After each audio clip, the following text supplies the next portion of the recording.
down to the inside on the left side of your screen. Let's see if anything happens there. There's Billy Standridge in the 47 car. He gets tagged just a little bit by Derek Cope, and both those cars spin. Cope goes around, Standridge goes around. Jeff Burton comes along, catches the Standridge car. He goes up the racetrack. Lake Speed barely gets by. And look at that. Is that? I believe that's Bobby Hillen, isn't it, in car 44?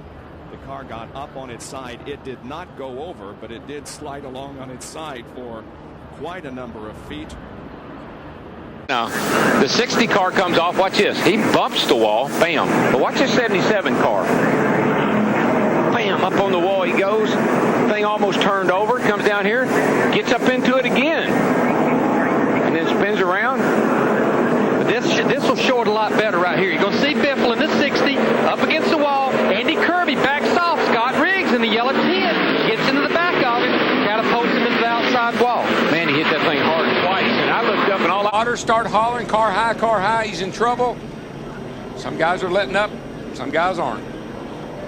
Michael gets turned, Jimmy Spencer into the 11, and here comes nowhere for Hermie Sadler and a 66 to go.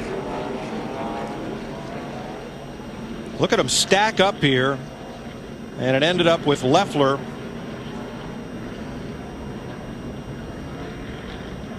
You can see Kevin Harvick in the 29 car we're riding with him. Remember, had to go in the rear of the field after qualifying 13th. This is what will get you in trouble. Stay high. Or someone gets tagged from behind.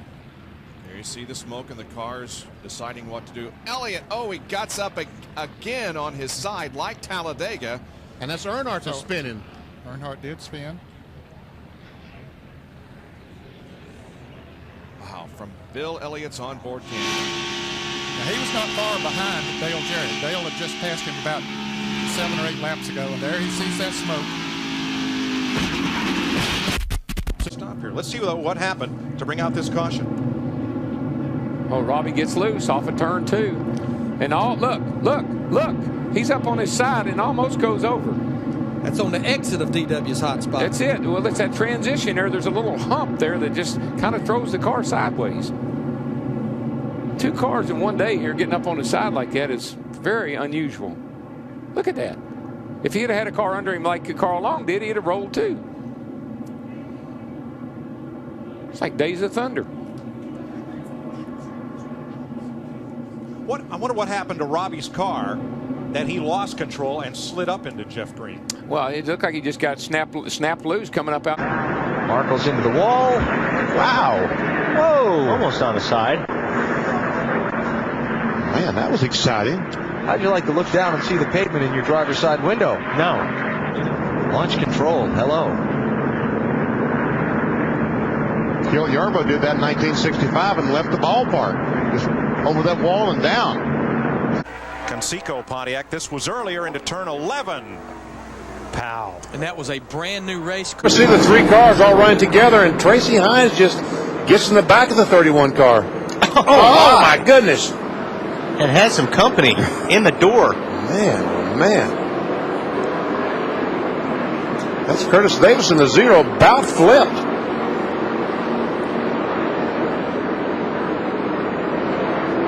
I've ever seen back there. Watch this again.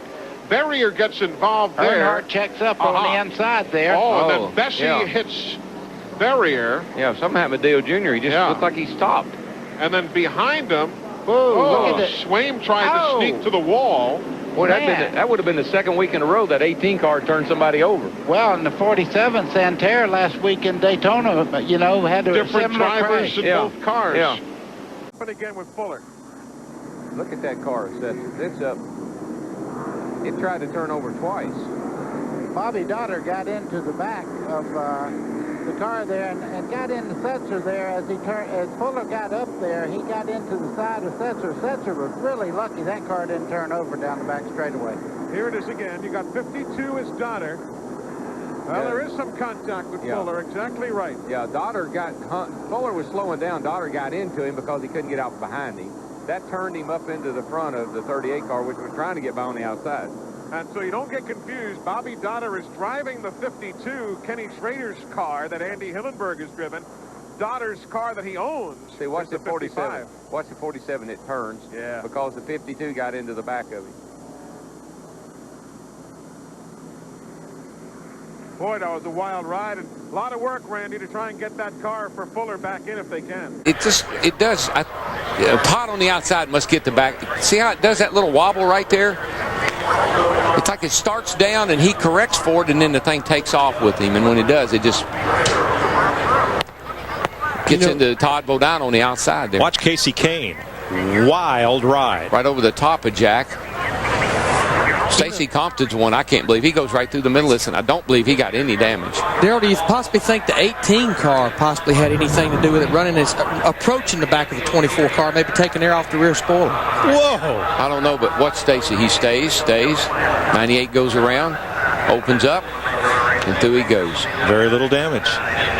And he's sitting in 10th right now. He didn't panic. LaJoy may have gotten into the back of 56 Jeff Crow. Yeah. And there goes Glenn Allen spinning. Glenn Allen almost turned over there. You see Jeff Burton going on the outside there, just skirting by. Mark Martin shoots by in the 60 there in the middle. And after that, it's just a chain reaction. You really can't see very well, and it's hard to avoid the cars in front of you, just like on the interstate or anywhere else. When they start hitting, things happen like that. Heading into turn 3.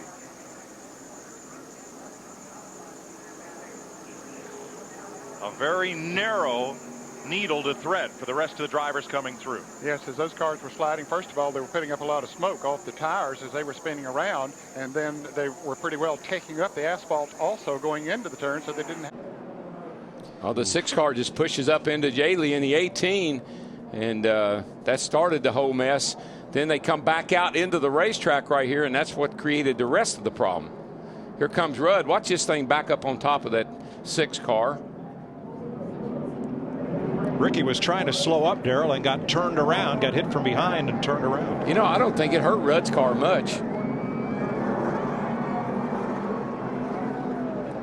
Now watch J.J. Yaley coming from the right, the green car. Yeah, he's right back here. You'll see him coming off turn 4. He gets a little bit loose, but I think that's because the 6 car had already made contact with him and got him sideways. And then these guys are all trying to whoa up.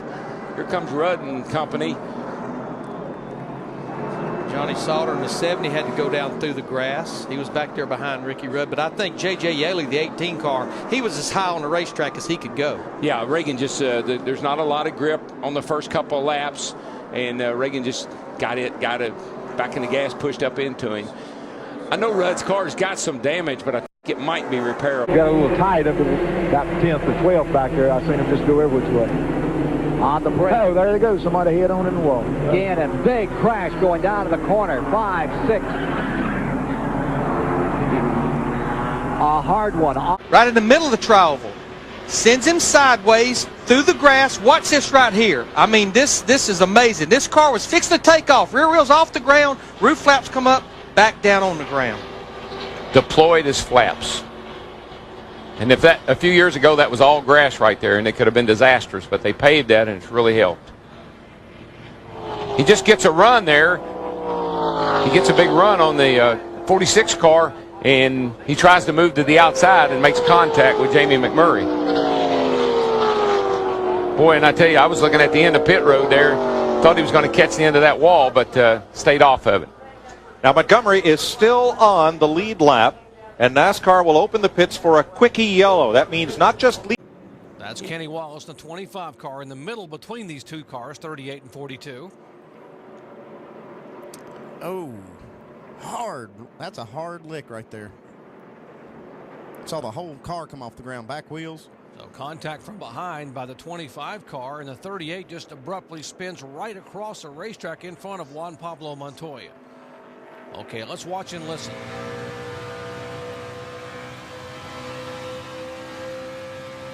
Still outside. Still there. Still there.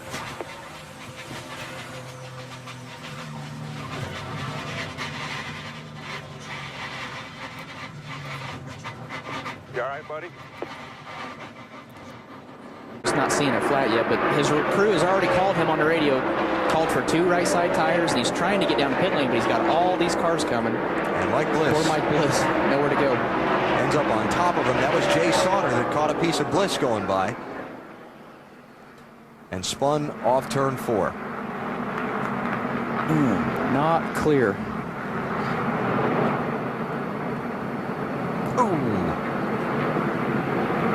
Both of those guys have had a rough night tonight. He got a good look at the underside of that 20 car. Riggs did. Look at that. He's right on top of him. Yeah. And Bliss is probably sitting there saying, what in the... Rudd is behind Tony Stewart on the outside. Yeah, they're right. They're right here. Here's the 48 car right here. But the 96, Tony Raines, looks like he got up into Jimmy Johnson, the 48, initially off turn 2, I believe, Darrell. I believe you're right, Larry. I saw the 48 move. Gosh, that's a hard lick by those two cars. Good thing the safer barrier is there again. Let's look from the rear bumper of Kevin Harvick's Pennzoil Chevy. Whoa. Man, look at Nemechek's car go airborne. And then Kyle Busch's car goes airborne when it hits the rear wheels come off the ground. You're riding with Jeff Burton. Oh, man. Oh, gosh. That was when the 5 car. Listen, y'all, I know you don't know what that feels like. Unless you've been in one of these crashes, you can't imagine how that hurt. Ryan Truex in the 18, who were racing for a spot on the lead lap. You know what that looked like? It looked like Cole Whitt tried to get on the brakes and just locked up the rear wheels or something, or just couldn't get slowed down quick enough. Yeah, it's just real. I don't think he did it on purpose. Wow. He was obviously racing for a spot, and he was trying to keep position. I think he just got in there a little too hot. Now here's a shot that Kyle you're talking about, and watch down the very left-hand side of the screen at the 80 car. Watch him right here lift. He is up in the air right there. And you do not see that. Finally, the roof flaps deploy, but you do not see him. All right, from his roof camera, Benny, this is about as close as you can have. About as close as you get. Wow. Once again, let's go back. We'll see the 37 car and the 7. That's Joe Buford and Kevin Grubb. And look at Curtis Markham leap over the 00 car of Buckshot, the Cheez-It car. 60 of Edwards and the 99. He just gave him a bump in the wrong place. That's what they've been complaining about here. You can't bump in the corners, and you can't bump going into the corners. Stephen Light in the 90 car, who was trying to get his lap back, he was heavily involved. And at the very end, Waltrip slid down the track and collected Jay Sauter in the 01. Just get right here, right about the time you're getting ready to turn off into the corner, that little casual contact just sends, you're loose in anyway, and now you get a little bump and it just sends the car around. Boy, it wasn't much of a bump, but it didn't take much. Boy, look at that 90 car. That thing went airborne. Yale. See it right there, 0 car. Wow. Oh. Wow, that Picked him right off the all ground. 4 wheels came off the ground. Randy had nowhere to go. No, that was Paul Wolf in the 12. Hey, Paul kind of came down on him some, and they just got together and all went downhill from there.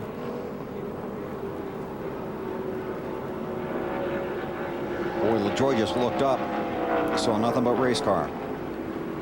0's under him, and the 12 didn't go out to the wall. Yep. You know, the 12 didn't use all the racetrack, and wow, what an impact. Got a little air there. Curtis will feel that tomorrow. Randy LaJoy has just climbed out of his car. And here is a look again at what happened. Watch as he backs in his fence.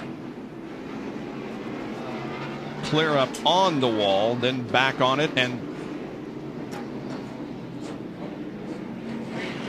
just about that time after he finished his wrecking,